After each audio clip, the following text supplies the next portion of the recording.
سلام به همراهان نازنین و همیشگی کانالم و کسانی که تازه به کانال من پیوستن.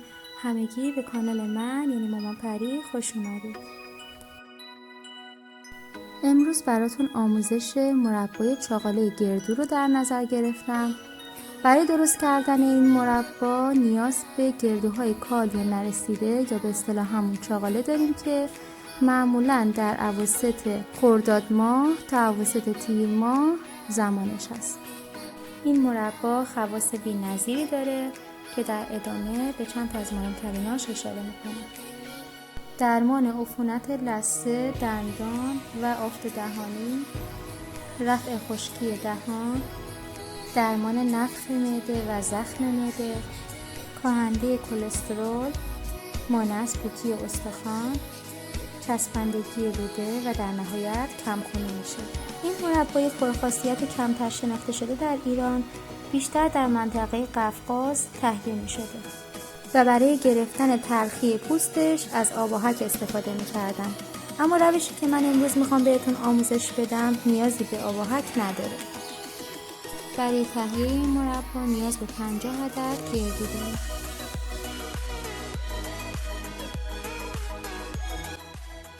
یک لایه نازک از پوست گردوها رو جدا میکنیم. توجه داشته باشین که در مراحل اولیه تهیه این مربا اگر که نمیخواید دستاتون رنگ بگیره نیاز به دستکش دارید.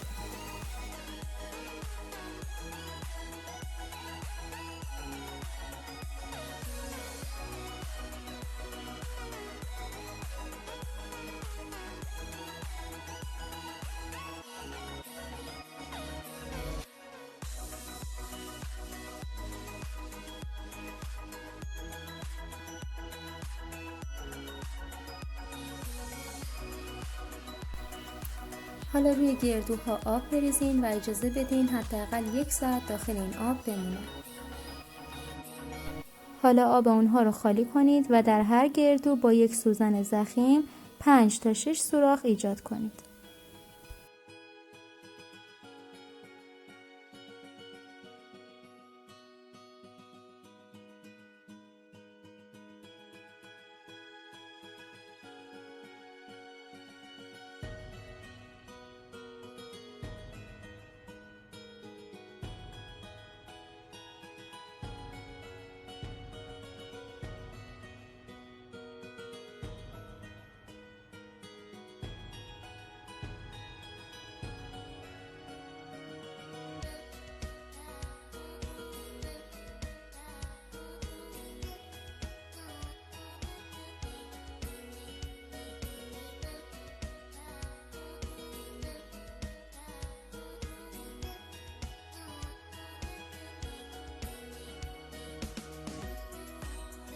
حالا گردوها رو کناری بذارین و یک قابلمه رو آب کنید و بذارید روی گاز تا به جوش بیاد.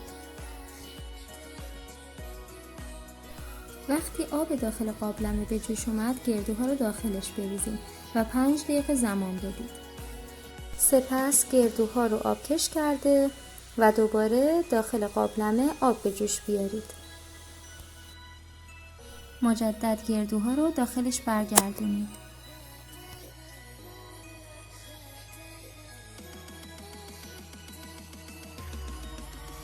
بعد از 5 دقیقه دوباره آبکش کنید و در نهایت داخل قابلمه آب جوش برشون گردونید.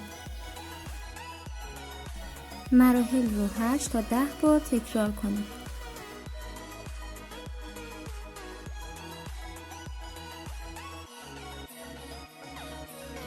برای سرعت بخشیدن به کارتون میتونید همزمان از 2 تا قابلمه استفاده کنید.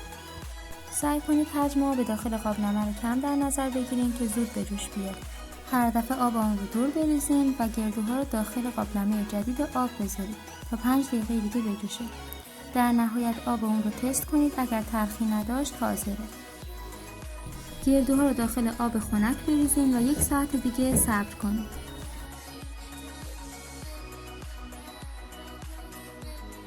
به ازای این 50 عدد گردو 1 کیلو شکر نیاز داریم و اینم بد نیست بدونید که 50 عدد گردو میشه نیم کیلو گردو. یعنی شکر رو 2 برابر در نظر گرفتیم. روی حرارت متوسط قرار بدین تا وقتی که کم کم شروع به ذوب شدن بکنید. با هیچ وسیله‌ای سعی در هم زدنش نکنید و فقط گاهی قابلمه رو تکون بدید.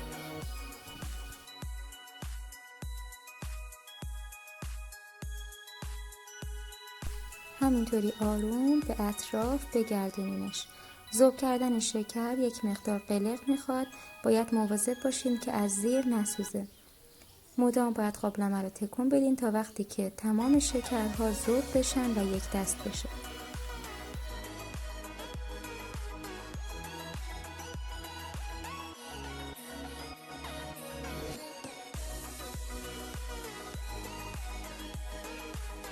در نهایت وقتی تمام شکرها ذوب شد به یک همچین شکلی میرسید.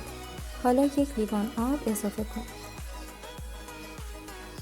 در این مرحله چون کارامل خیلی داغه و آب سرده و یک شوکی ایجاد میشه، ممکنه یک بخار خیلی زیادی ایجاد بشه داخل قابلمه‌تون. اگر نمیخواید این اتفاق براتون بیفته، از قبل شعله رو یک مقدار کمش کنید یا کاملا قابلمه رو کنار بذارین و بعد این آب رو اضافه کنید، مثل کاری که من انجام دادم. حالا کم کم کارامل رو تکونش بدین با کمک یک قاشق یا کفگیرک تا اون رو داخل این آبی که ریختین حلش کنید.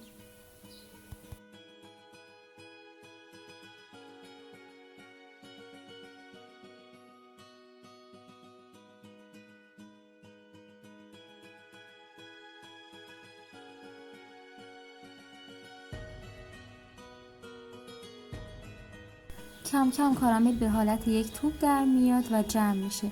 انقدر هم بزنید تا کاملا حل بشه و هیچ چیزی از اون باقی نمونه.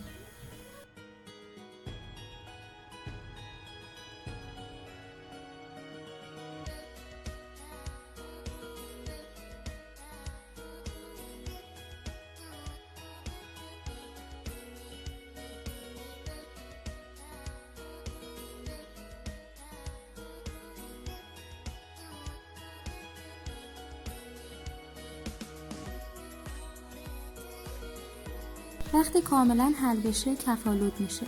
در این مرحله گردوهاتون رو بهش اضافه کنید.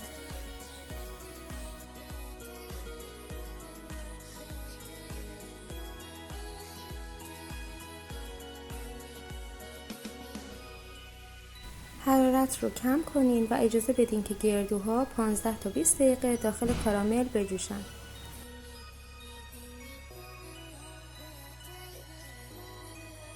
هر 5 دقیقه با قاشقتون غلظتش رو چک کنید و ببینید که به چه میزان در اومده.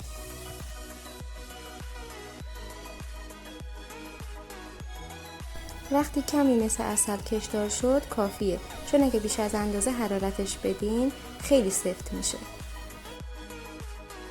مربای گردوی ما حاضره. به غلظتش داخل فیلم بعد از خنک شدن دقت کنید.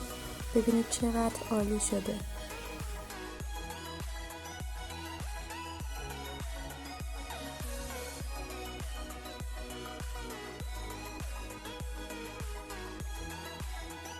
این مربا محشره و واقعا طعمش فوق‌العاده است. بهتون پیشنهاد میکنم که اگر این مربا رو هنوز نخوردین حتما این ویدیو رو سیو کنید و این مربای خوشمزه رو خودتون درست کنید و ببینید که چقدر طعمش با مرباهای دیگه تفاوته.